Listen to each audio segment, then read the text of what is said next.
Sir मैं निर्दोष हूं सर। मैंने किसी का खून नहीं किया सर। जानते हो ये क्या है? डीएनए रिपोर्ट है सर। फिर तो तुम्हें ये भी पता होगा कि इस रिपोर्ट में क्या लिखा है, और फिर भी तुम चाहते हो कि मैं मान लूं कि तुम निर्दोष हो, तुम गुनहगार नहीं हो। सर आपने हमेशा हमें ये सिखाया सर कि सच से बड़ा दुनिया में कुछ भी नहीं है सर। इस केस की भी यही सच्चाई है सर। मैंने किसी का खून नहीं किया सर, मैं सच कह रहा हूं। अगर तुमने खून नहीं किया है तो फिर तुम्हारा खून उस हथियार पे कैसे पंकज? मुझे नहीं पता सर। कैसे नहीं पता तुम्हें? हा? ये जो तुम्हारे हाथ पर चोट लगी, ये जो खून का निशान है, वो चीख चीख के कह रहा है कि गुनहगार तुम ही हो पंकज, तुम हो। सर मैंने आपको बताया था सर, मैं ऑटो से जब ब्यूरो आ रहा था सब तब कटा था सर।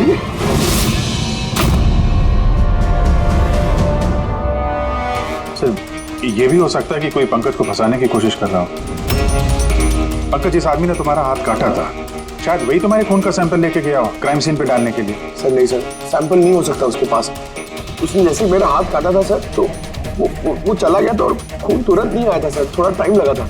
उसके पास मेरा सैंपल नहीं हो सकता सर। अगर तुम्हारा खून किसी ने नहीं दिया तो फिर तुम्हारा खून क्राइम सीन पर सिर्फ एक ही तरीके से जा सकता है पंकज, और वो भी तब जब तुम वहां खून करने गए थे तब। ये क्या बात हुई साहब? सर अगर पंकज को झूठ बोलना होता, हमें गुमराह ही करना होता तो ये बोल सकता था कि इसका सैंपल कोई लेके चला गया है, मगर इसने सच बोला। इसका सच कोई मायने नहीं रखता क्या सर? हाँ अभिजीत, सच बहुत मायने रखता है, लेकिन फिलहाल इस केस का सच यही है, इस खून का एक ही सस्पेक्ट है और वो है पंकज।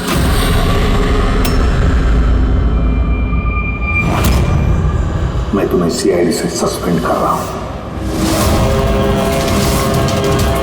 सर मेरा यकीन कीजिए सर, मैं सच कह रहा हूं। मैंने खून नहीं किया, मुझे मेरे पिताजी की कसम है सर। पंकज, तुम्हारी गन और बैच।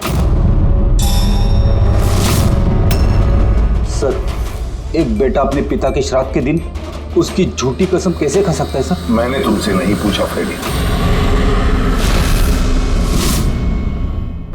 गन और बैच।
ये एकदम गलत हो रहा है। नो ऑफेंस सर, लेकिन आप हम सब पे ऐसे हमेशा शक नहीं कर सकते। ये तुम क्या कह रहे हो अभिजीत? क्या गलत कहा मैंने? जब भी कभी किसी सीआईडी ऑफिसर के ऊपर झूठा इल्जाम लगता है, आप हम पे कभी भरोसा नहीं करते। ये तुम क्या बोल रहे हो अभिजीत? मुझे तुमसे ये उम्मीद नहीं थी। हमारी भी थोड़ी बहुत उम्मीद है सर आपसे।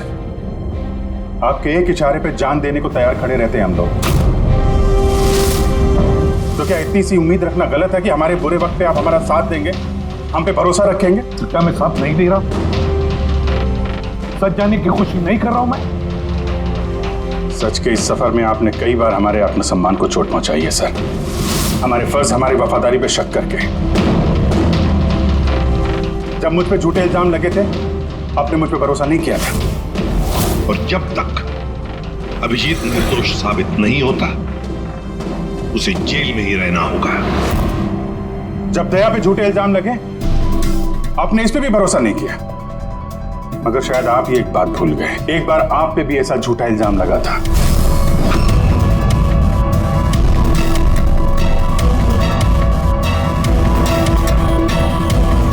उस वक्त हम में से किसी ने भी आप पे शक नहीं किया था, बल्कि एक मजबूत दीवार बन के सामने डटे खड़े रहे थे ताकि आपके ऊपर आंच ना आ सके। तो क्या आप वो हमारी हिम्मत, वो ताकत नहीं बन सकते सर? अभिजीत, मुजरिम से भी ज्यादा खतरनाक होता है एक इमोशनल सीआईडी ऑफिसर।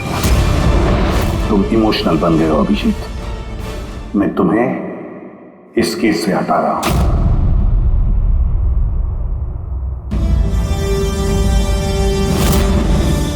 दया, पूर्वी, अब से पंकज की केस तुम दोनों इन्वेस्टिगेट करोगे, सिर्फ और सिर्फ तुम दोनों। ठीक है सर। अब आपको मुझ पे इतना भी भरोसा नहीं रहा कि मैं इस केस को न्यूट्रल तरीके से देख पाऊंगा भी या नहीं।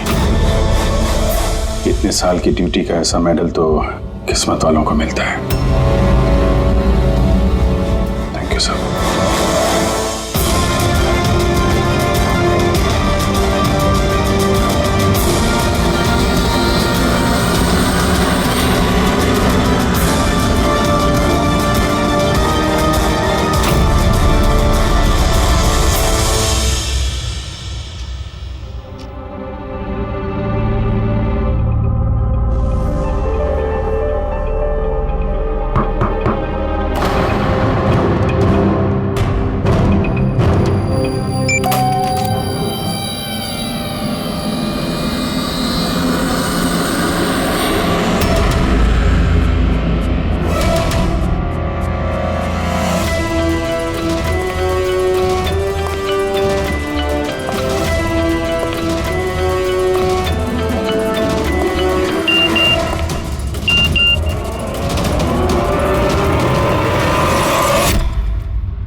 अपनी पीठ मेरी तरफ करके खड़े हो जाओ। चलो ये भी करके देख लेते हैं।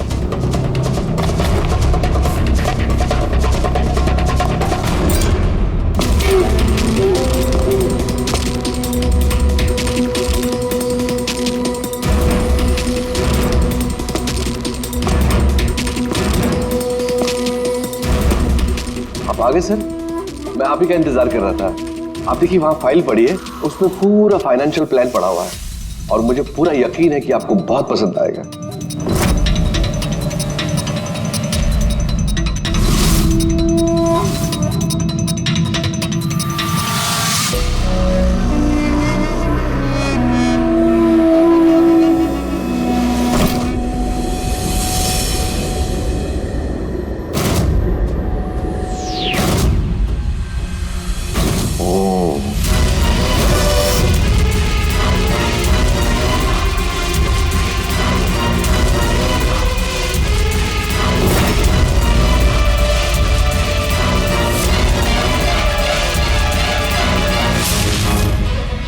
अरे ये तो लकी है।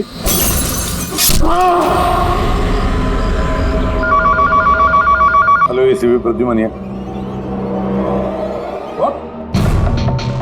कब? अच्छा ठीक है।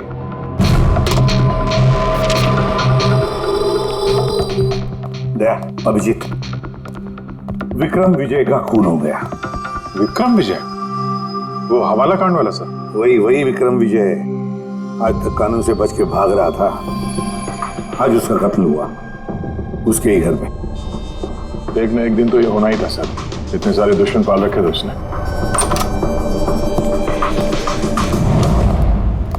सर रियली सॉरी सर, थोड़ा लेट हो गया। क्या बात है पंकज, कहाँ रह गए थे तुम? सर वो डैड का श्राद्ध था सर, आज मंदिर गया था सर पूजा करने। ठीक है। और ये हाथ में क्या हुआ? ये सर ये आते हुए लग गया, मामूली चोट है, इतना जोर से नहीं लगा सर। ठीक है, तैयार हो जाओ, एक मर्डर केस आया हुआ है। अब ये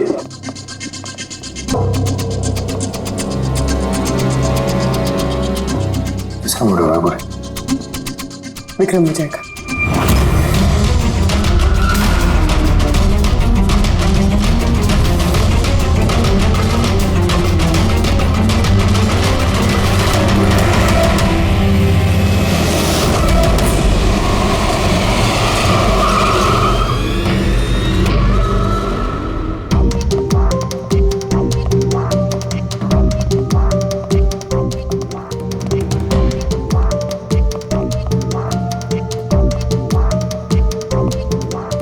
सीआईडी? जी हाँ। सर मैं गोपाल हूँ, विक्रम सर का मैनेजर। ये तीनों कौन? ये मोहित, विशाल और ये राघव है, ये सर के सिक्योरिटी गार्ड्स हैं। और आप? ये विक्रम सर की वाइफ हैं, मधु मैडम, और बाकी सब स्टाफ है।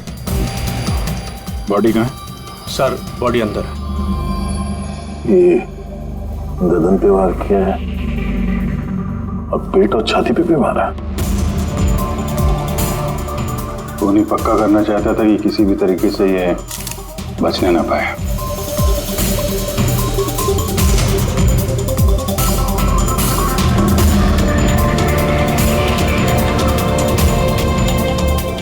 लगता है इससे हमला किया इस पे।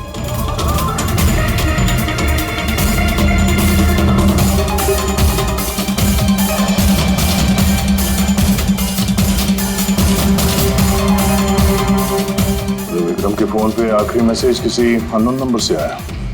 अपनी पीठ मेरी तरफ करके खड़े हो जाओ। पीठ मेरी तरफ मतलब वो आदमी इसको अपना चेहरा नहीं दिखाना चाहता था क्या?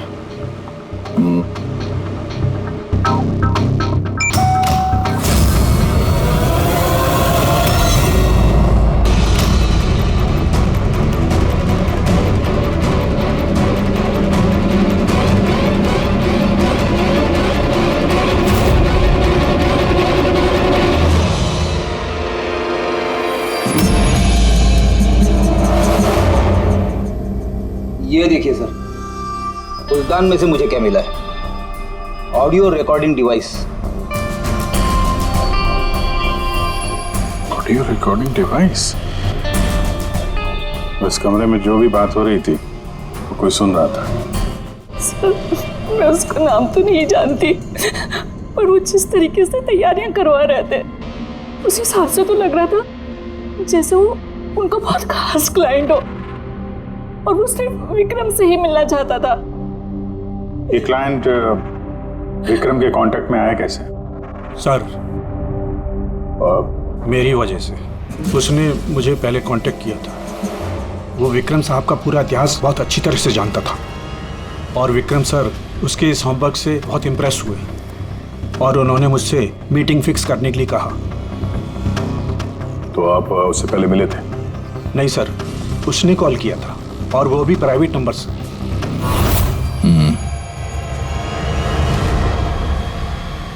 तो आप लोगों ने मीटिंग से पहले पूरी तैयारी कर ली थी? हाँ जी सर। उस कमरे को अच्छी तरह से चेक कर लिया था? हाँ। तो फिर ये ऑडियो की रिकॉर्डिंग डिवाइस ये कमरे में कैसे पहुंची? सर ये कहाँ से आया? लाहौर में। वो तो तूने चेक किया था ना मोहित? मैंने चेक किया था सर, लेकिन मुझे फ्लापॉट में दिखा नहीं था। दिखा नहीं था? जी नहीं। अच्छा, ऐसे कैसे दिखा नहीं था? ब्यूरो चल, वहां पे अच्छे अच्छे को दिखने लगता है।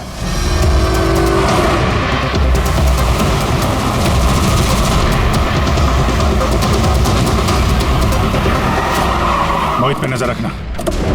गोली में चलाना। कैलाश सर? हाँ, कौन है ये? सीबीआई ऑफिसर है कैलाश जी। कैसे है सर? बढ़िया। क्या बात है सर, आपने अचानक रास्ता रोक लिया? अभिजीत, मुझे वो आदमी चाहिए जो तुम्हारी सीआईडी की गाड़ी में बैठा है। मोहित? वो हमारा मुजरिम है सर, हम उसे ब्यूरो ले जा रहे हैं इंटेरोगेट करने के लिए। नहीं अभिजीत, वो मुजरिम नहीं है, एक सीबीआई अफसर है। क्या करें आप? ये मोहित सीबीआई ऑफिसर है? मगर सर ये तो वो गार्ड की नौकरी कर रहा था विक्रम के। दिखावा, सच को छिपाने के लिए। कैसा सच? मोहित एक अंडरकवर है और मेरे कहने पर वहाँ ड्यूटी कर रहा था, और मेरे कहने पे ही उसने विक्रम के वहाँ वो रिकॉर्डिंग डिवाइस लगाई थी, और इसीलिए कुछ भी बताने से मना कर रहा था ये। अंडरकवर मर जाएगा मगर प्रोटोकॉल नहीं तोड़ेगा। नहीं ठीक है सर, वो एक्चुअली थोड़ी बहुत पूछताछ करनी पड़ेगी, खून का मामला है, जस्ट जनरल बातचीत। और हमें वो ऑडियो रिकॉर्डिंग मिल सकती है सर? हम जानना चाहते हैं कि खूनी और विक्रम के बीच क्या बात हुई थी। आप आ गए सर? मैं आप ही का इंतजार कर रहा था। आप देखिए वहां फाइल पड़ी है, उसमें पूरा फाइनेंशियल प्लान पड़ा हुआ है, और मुझे पूरा यकीन है कि आपको बहुत पसंद आएगा। ये नोट तो नकली है। सर ऐसा लगता है कि विक्रम विजय खूनी को जानता है, इसलिए खूनी ने उसे अपना चेहरा देखने ही नहीं दिया। और जैसे ही विक्रम को पता चला कि जो पैसे उसे दिए गए वो नकली हैं, खूनी ने उसे मार दिया और बैग लेके चला गया। एक काम करते हैं, इस मोहित से अंडरकवर कॉप से पूछताछ करते हैं।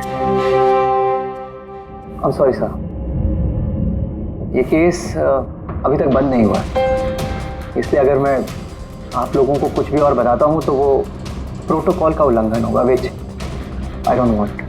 देखो मोहित, मैं तुम्हारे प्रोटोकॉल की इज्जत करता हूँ, मगर कोई तो ऐसी चीज होगी ना जो तुम्हारी इन्वेस्टिगेशन के दौरान तुम्हें मिली हो, मगर तुम्हारे प्रोटोकॉल के दायरे में होने के बावजूद भी तुम हमें बता सकते हो। कुछ तो बताओ जिसके जरिए हम खूनी तक पहुंच सके। मैं आप लोगों को केवल इतना बता सकता हूँ कि पिछले काफ़ी सालों से सीबीआई इस विक्रम विजय के पीछे लगी हुई थी। आज से 15 साल पहले सन 2002 में सीबीआई ने एक अंडरकवर ऑफिसर को भी विक्रम विजय के पीछे लगाया था, कुछ खास सबूत इकट्ठा करने के लिए, लेकिन कुछ हासिल नहीं हुआ और अनफॉर्चुनेटली हमारे वो ऑफिसर मारे गए। एक मिनट, नाम क्या था इस ऑफिसर का? इंस्पेक्टर अधिराज।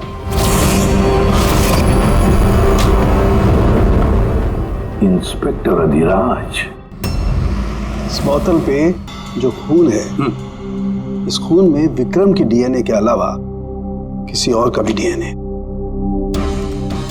विक्रम के डीएनए के अलावा किसी और का भी डीएनए है? मेरे कहने का मतलब है कोई और भी था। कौन था सारुण के? तो विक्रम ने डाटाबेस में कंपेयर करके देखा, मैच करके देखा तूने? उसकी जरूरत नहीं पड़ी। जरूरत नहीं पड़ी का क्या मतलब है सारुण के? किसका डीएनए है वो? वो डीएनए पंकज का है। व्हाट? वो डीएनए पंकज का है? हमारे पंकज का? हमारे पंकज का। यार ये कैसे हो सकता है? CID officer Pankaj, CID officer Pankaj खून कर सकता है? हमारा एक ऑफिसर खून है। लेकिन सर पंकज खून क्यों करेगा? वही तो, सीआईडी ऑफिसर खून क्यों करेगा? सर, विक्रम के घर से 1 किलोमीटर की दूरी पर पुलिस को एक लावारिस मोटरसाइकिल मिली है सर। किसकी मोटरसाइकिल है वो? सर वो पंकज की है।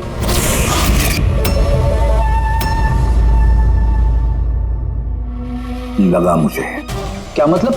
पंकज की बाइक पड़ी है वहां पे और आप लोगों को हैरानी नहीं हुई? विक्रम विजय जिसकी मौत हुई है आज, 15 साल पहले अधिराज जी, पंकज के पिता, एक अंडरकवर कॉप, बॉडीगार्ड बन के विक्रम विजय के खिलाफ सबूत इकट्ठा कर रहे थे और उसी दौरान वो मारे भी गए। मतलब सर, पंकज को ये लगता है कि उसके पिताजी की मौत के पीछे विक्रम विजय का हाथ था और इसीलिए उसने अपने पिताजी की मौत का बदला लेने के लिए।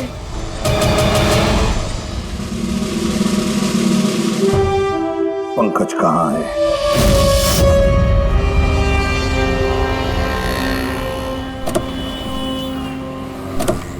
अरे सर, आप लोग? यही सवाल तो हम भी तुमसे पूछने वाले थे। तुम यहाँ क्या कर रहे हो? तुम तो बीमार थे ना? अरे सर, बाइक चोरी हो गई थी मेरी। ये सामने पुलिस स्टेशन में रिपोर्टर कराने आया था। ये देखिए। हमें पता है तुम्हारी बाइक कहाँ है। आप लोगों को कैसे पता सर? तुम्हारी बाइक विक्रम विजय के घर के पास मिली है। वही विक्रम विजय जो तुम्हारे पिता का खूनी है। जब ब्यूरो में एसीपी साहब ने बताया कि विक्रम विजय का खून हुआ है तो तुम्हें पता था ना कि वही विक्रम विजय है? हाँ सर। अरे तो ब्यूरो में क्यों नहीं बताया तुमने?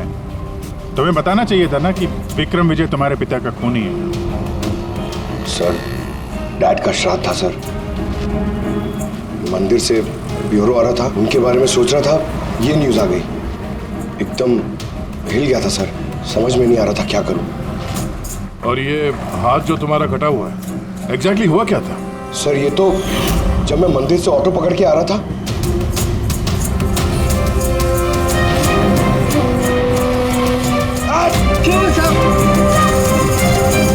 तो एक अनजान आदमी ये घाव देके चला गया, यूं ही बेवजह। सर, मैं जानता हूँ यकीन करना थोड़ा मुश्किल है, लेकिन सच यही है सर। पंकज यार, तुम तो हमेशा बाइक पे ब्यूरो आते थे ना, अचानक ऑटो में कैसे आया? अचानक नहीं सर, मेरी बाइक तो 2 दिन से खराब पड़ी है। तो तुम्हारी खराब पड़ी हुई बाइक कोई लेकर गया, उसने उसे रिपेयर करवाया और ठीक होने के बाद उसे एक लावारिस जगह पे छोड़ दिया। वो भी संयोग से एक ऐसे इंसान के घर के पास छोड़ दिया जिसका आज ही खून हुआ और जो तुम्हारे पिता का खूनी भी है। सर, आप लोग मुझ पे शक कर रहे हैं? आप लोग को लग रहा है उस विक्रम विजय को मैंने मारा है?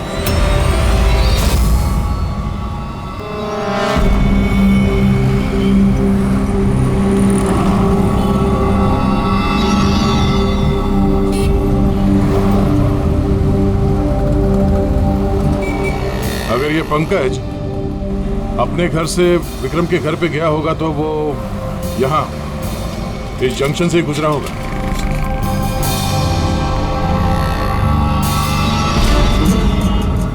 सर, सिग्नल पे सीसीटीवी कैमरा लगा हुआ है। इस सीसीटीवी कैमरा के फुटेज से पता चल जाएगा कि पंकज यहाँ से गया था उस बाइक पे या कोई और था।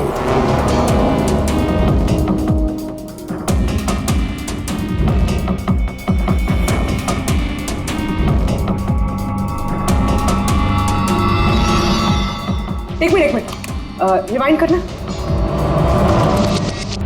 पॉज कर। सर, ये देखिए, कि पंकज की तरह नहीं लग रहा है। बाइक का नंबर है XYA 4784। सर, पंकज की बाइक का नंबर भी यही है। पूर्वी, ये पंकज इतनी लापरवाही तो नहीं कर सकता कि एक जुर्म करने के लिए जाते वक्त सड़क पे एक और जुर्म करे, सिग्नल तोड़ने का। जरूर कोई है जो पंकज को फंसाना चाहता है और उसी ने ये सिग्नल भी तोड़ा ताकि हमारा जो शक है पंकज के ऊपर वो और मजबूत हो जाए। मगर सर, पंकज को कौन फंसाना चाहेगा? शायद इसका कोई पुराना दुश्मन। सर, मेरा ऐसा कोई पुराना दुश्मन नहीं है जो मुझे फंसाने के लिए ऐसी साजिश रचेगा। सर, पंकज, दिमाग पे जोर डालो, कोई तो होगा। नहीं सर, अगर तुम्हारा कोई दुश्मन नहीं है तो फिर ये खून तुमने ही किया है। तुमने अपने पिताजी की मौत का बदला लेने के लिए, और वो भी उनकी बरसी के दिन। सर, मेरा बदला लेने की कोई मेंटालिटी नहीं है सर। मैं खूनी नहीं हूं सर, मैं एक CID ऑफिसर हूं। जहां तक पिताजी की बात है सर, मैंने तो उन्हें ठीक से देखा भी नहीं। सर मुझे तो ऐसा कुछ याद भी नहीं है जो उन्होंने हमारे साथ कोई अच्छा टाइम स्पेंड किया हो या हमारे साथ रहे हो। सर उन्हें तो फर्क भी नहीं पड़ता होगा कि उनका कोई बेटा है जिसे उनकी जरूरत भी है। सर मतलब तुम्हारे पिताजी के साथ तुम्हारे संबंध अच्छे नहीं थे? सर वो एक अंडरकवर कॉप थे सर। वो ज्यादातर अपने काम में ही बिजी रहते थे। घर गृहस्थी परिवार बच्चे इनसे उनका कोई लेना देना नहीं था सर। मुझे तो सिर्फ मेरी माँ ने पाला है सर। लेकिन फिर भी पंकज, तुम्हारी अपनी पिताजी के साथ कुछ ना कुछ तो यादें जुड़ी होंगी ना? कुछ भी? सर थोड़ा सा याद है मुझे सर। मुझे मेले में ले जाते थे सर वो, मगर मेले में ले जाने से पहले सर वो मुझे हॉस्पिटल ले जाते थे हमेशा। हॉस्पिटल में? वो क्यों? शायद बचपन में वो बहुत बीमार रहता था और वो हॉस्पिटल ले जाते थे और मुझे बहुत दर्द होता था सर। दर्द? पंकज, कहाँ दर्द होता था? सर पीठ में, यहाँ पे सर। पीठ में? पंकज, डॉक्टर क्या करते थे पीठ में? नहीं सर, ऐसा कुछ याद नहीं आ रहा सर। याद करो पंकज, याद करो। सोचो क्या करते थे? तुम्हारी पीठ में इंजेक्शन लगाते थे या पीठ में से खून निकालते थे? क्या करते थे? याद करो। सर ड्रिल मशीन से कुछ करते थे सर हॉस्पिटल में। क्या कहा? ड्रिल मशीन से?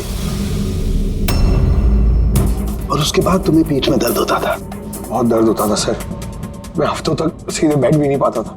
और फिर घर जाने के बाद तुम्हें नींद सी आती थी?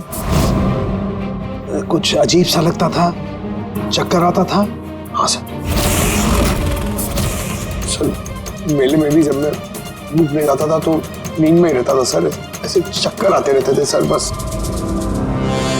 लेकिन सर इस बात का इस केस से क्या लेना देना? लेना देना है बस। मुझे लगता है इसके पिताजी ने इसकी बहुत छोटी उम्र में इसका बोन मैरो डोनेट करवा दिया था। लेकिन सर बच्चों का बोन मैरो डोनेट करवाना तो गैर कानूनी है ना? गैर कानूनी है, लेकिन मुझे लगता है बॉस पैसे की वजह से या किसी भी और वजह से उस डॉक्टर ने इसके पिताजी के लिए ये सब कुछ किया था।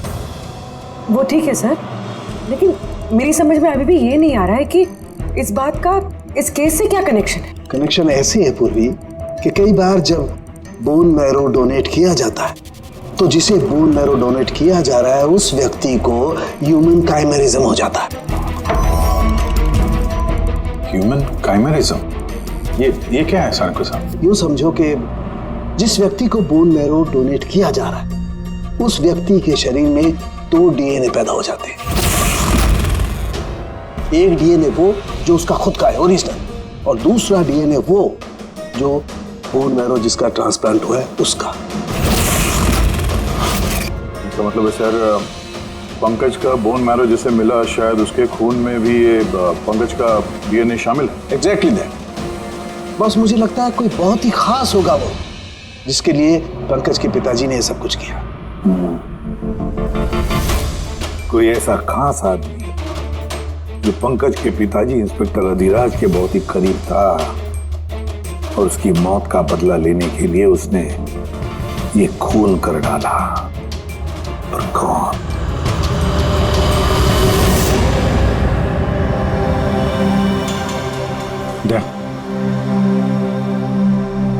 Hi sir. हेलो अभिजीत।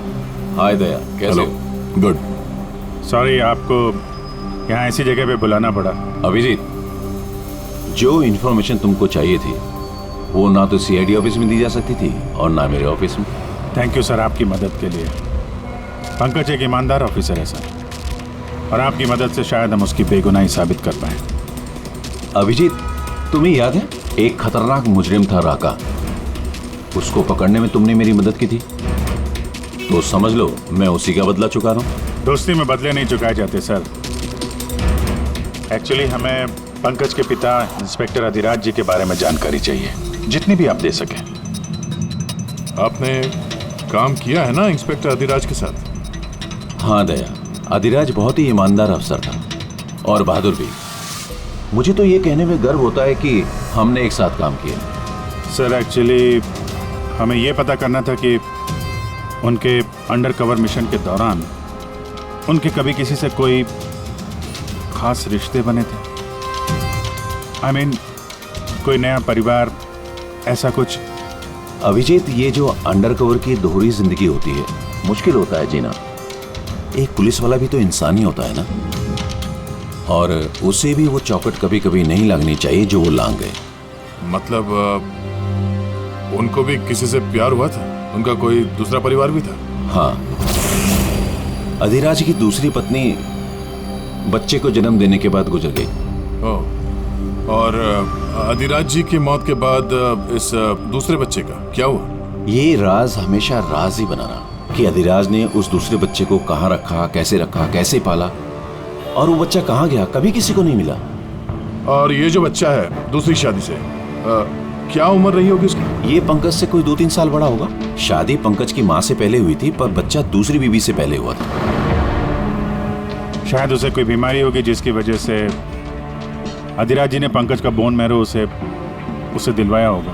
और अपने पिता की मौत का बदला लेने के लिए खून शायद पंकज के सौतेले भाई ने किया है। पर अब सवाल ये उठता है कि पंकज का ये सौतेला भाई है कौन और अभी कहाँ है?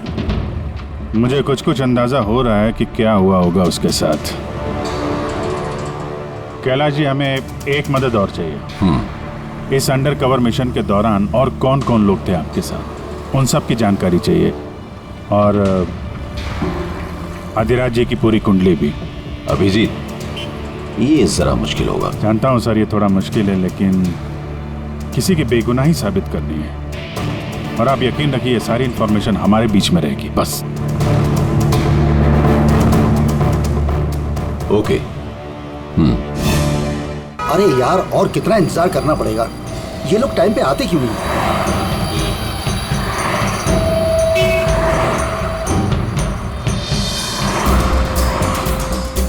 अरे यार, आधे घंटे से इंतजार कर रहा हूँ। अरे मुझे आज ही पूरा पैसा चाहिए। अरे मुझे निकलना है इस शहर से आज ही। तेरा हिसाब तो मैं आज, अभी और इसी वक्त चुकता कर दूंगा।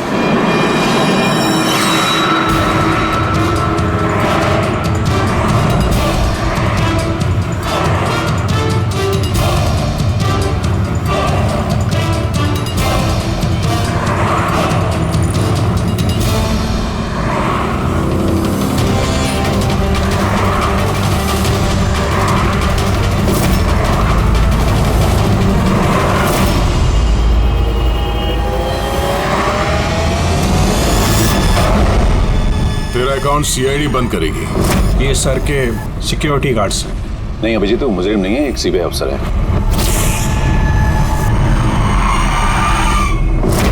पिता के कर्ज को पूरा करना हर बेटे का धर्म होता है सर, और जो बेटा ऐसा करता है वही अच्छा बेटा कहलाता है, और वो हूं मैं। तुमने तो किया नहीं, मैंने लिया अपने पिता की मौत का बदला।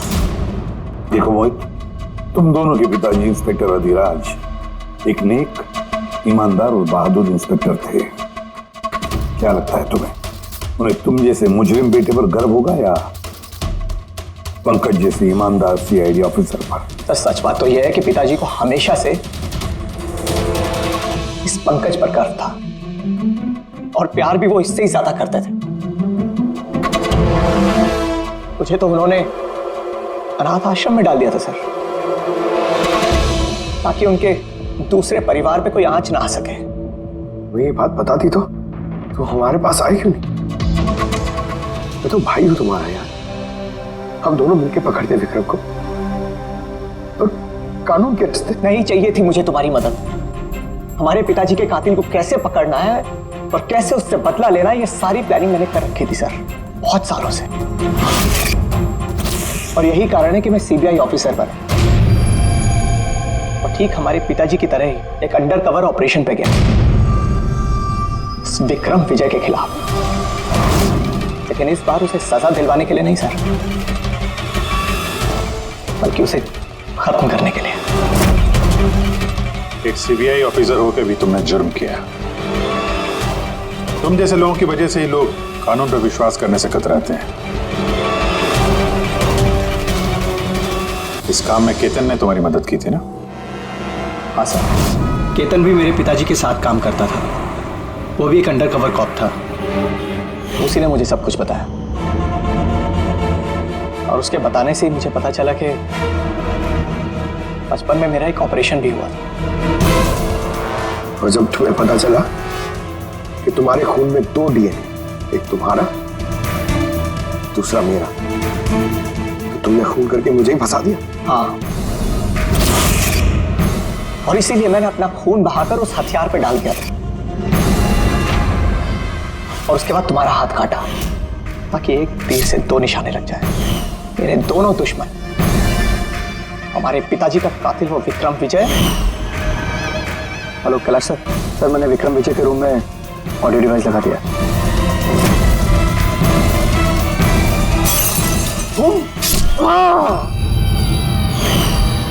और तुम मुझसे इतनी नफरत क्यों है तुम्हें भाई? क्यों ना करो तुमसे नफरत? आज तक सब कुछ तो तुम्हें मिला है।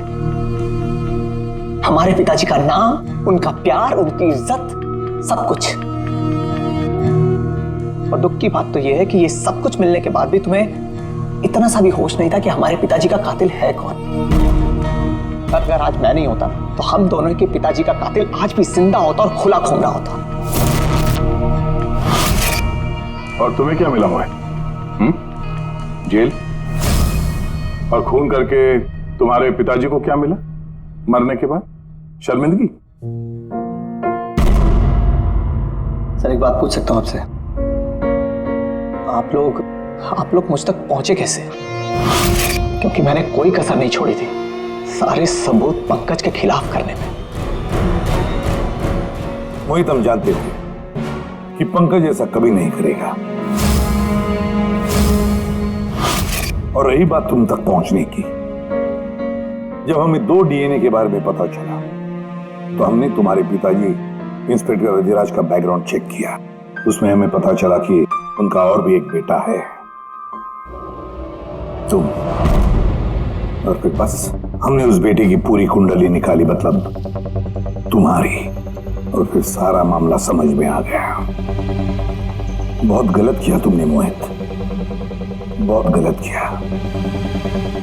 कानून तुम्हें कड़ी से कड़ी सजा देगा, शायद उम्र कैद या फांसी।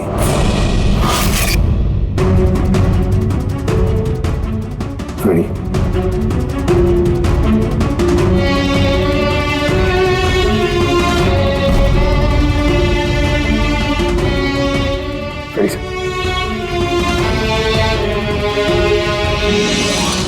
मैं जानता हूं तुम्हारे दिल में सिर्फ मेरे लिए कड़वाहट है, मगर मुझे पता ही नहीं था कि मेरा कोई एक भाई है। मुझे नहीं मालूम कि तुम्हारे साथ क्या होने वाला, मगर तुम एक बात हमेशा याद रखना, मैं तुम्हारा इंतजार कर रहा हूं। I'll wait for you.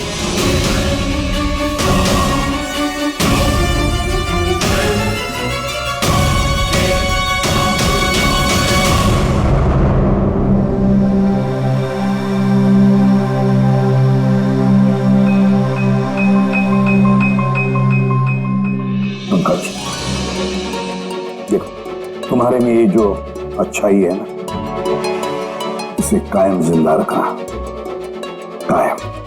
Welcome back to CID. Thank you sir. Sir, I am sorry sir, आप सही कह रहे थे। इमोशनल होके मैं कुछ जरूरत से ज्यादा ही बोल गया सर। I am sorry. देखो अभिजीत, तुम सब लोग मेरे लिए ना सिर्फ सीआईडी ऑफिसर्स हो, बल्कि मेरा गुरूर हो, मेरा आत्मविश्वास हो, मेरी ताकत हो। और एसीपी प्रद्युमन ने आज तक अपनी ताकत पर कभी शक नहीं किया और ना कभी करेगा।